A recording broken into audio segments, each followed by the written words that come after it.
Teachers!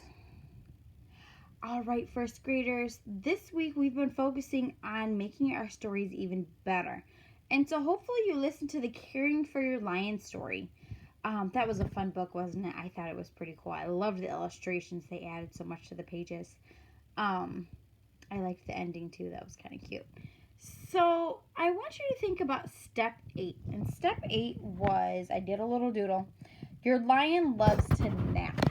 And so they said he loves to nap in many different places. So I drew a picture of I copied their picture of the lion likes to sleep on the fridge.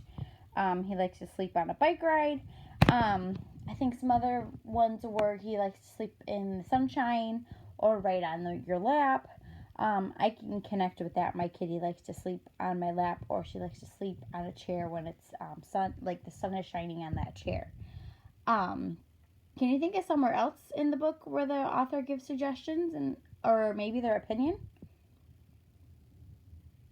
I think it was step 9 where I think it was he gave a treat. He gave a treat or suggested giving the treat to the lion when he does something good. That's good advice, especially for any pet.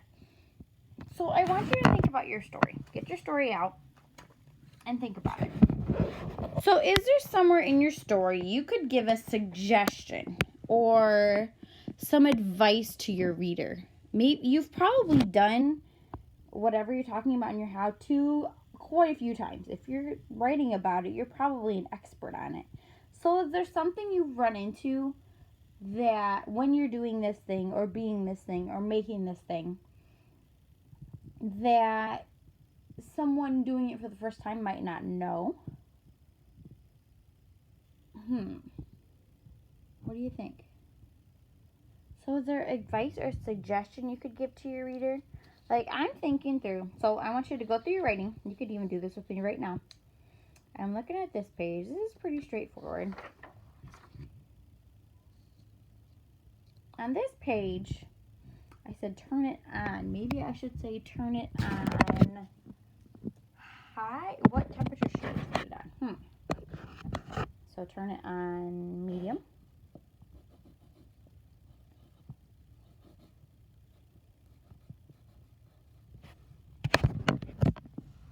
Okay, or I can keep going. Add a tablespoon and a quarter cup of kernels. So that's a period again, Miss Eastman. And after that, listen for the pop. So I could give advice. I've done this quite a few times. So I know when you listen to the pops, you have to listen until the pops are a few seconds apart so your popcorn doesn't burn, because burnt popcorn is not tasty and it kind of stinks up your whole house. I think you might connect to that too. So what I want you to do is you're going to go back through your writing and add one suggestion. Help your readers connect to you, and so they can feel like you're being an expert. And if they follow your directions exactly, they could accomplish what you want them to. Maybe yours is writing about how to be a good baseball player, or maybe how to plant flowers. I think someone in our class is writing about that. Or how to rebuild your skateboard, or how to build a Lego person. Think about that. I want your how-to writing is like an instruction manual. You could give that to somebody and say, hey, this is how you make popcorn, or this is how you be a good friend, or this is how you read a book. Whatever your topic is. So go back, add at least one suggestion. You might not have to add another page. You could if you wanted to. You could add extra pages. I know your packet has extra pages in there. Those are just for you, so you could add something else.